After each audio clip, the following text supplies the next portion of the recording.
This week we'll be looking at the process of writing research papers. The process I will talk to you about is rather simplified. The first step is to identify and develop your topic. Selecting a topic can be the most challenging part of a research assignment. Since it is the first step, it's vital that it's done correctly. Once you've identified your topic, it might help to state it as a question. For example, if you're interested in obesity in America, you might ask, what are the causes of obesity? By posing your subject as a question, it would be easier for you to identify the main concepts or keywords that you can use in your research. The next step is to do a preliminary search for information. Before diving really hard into your research, you might want to do a pre-search to figure out what kind of information is out there and what resources you have available. You may find it necessary to adjust the focus of your topic depending on what's out there and what you have available to you. As a TTI student, you have access to the University of Wisconsin-Madison library system, which means you have access to online books, scholarly research journals, and articles that you can use for papers you write now in high school. Utilize this while you can. Now, the third step is to locate materials. With the direction of your research paper now clear to you, you can begin to locating material on your topic. There are a number of places you can look for information. If you're looking for books, you can do a subject search in the UW-Madison library catalog. You can also use the library's electronic periodical database to find magazines, newspaper articles, and scholarly articles. Many of the articles in the databases are available in full text format. You can also use Google Scholar to locate material. But going through the library will give you a more comprehensive look of what's out there. Now you have sources, now you want to evaluate them to make sure that you can use them.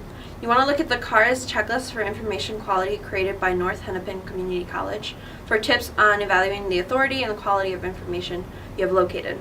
You can find that checklist at the link at the bottom of this video. But CARS stands for credibility, accuracy, reasonableness, and support. Your instructor expects that you will provide credible, truthful, and reliable information, and you have every right to expect that from the sources that you are looking at. This step is especially important when you're using internet resources because many of them are regarded as less reliable. The fifth step is to make notes on your sources.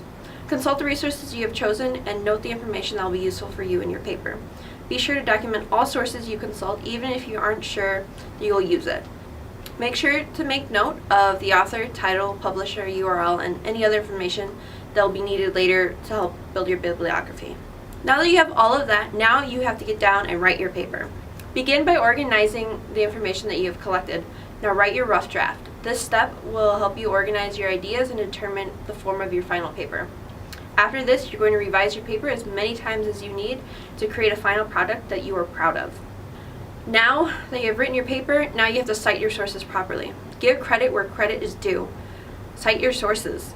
Citing or documenting sources in your research paper serves two purposes. It gives proper credit to authors and materials used, and it allows those who are reading your work to duplicate your research and locate sources that you have listed as references. The MLA and the APA styles are two of the most popular citation formats. The second is failure to cite your sources is plagiarism. Plagiarism does have academic consequences, but it can be avoided easily. The second to last step is to proofread your paper.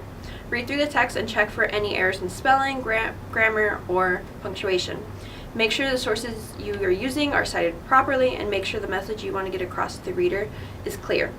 It often helps to read out loud to catch your mistakes. And the last step is to turn in your paper on time. Don't forget to turn in your paper on time to get credit for all the hard work that you've done. While there are a lot of steps, it is important to go through each one carefully. In addition to these steps, I would like to share some additional tips for you. If you find an article that does a good job at talking about your topic, look at the sources they use for sources for your paper.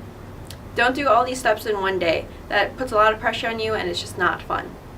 If you have any questions about the assignment, make sure you ask your instructor. And lastly, if you have any questions about finding information in the library, ask your librarian. Always ask for help if you need it. As always, if you have any questions, please ask. Have a good week.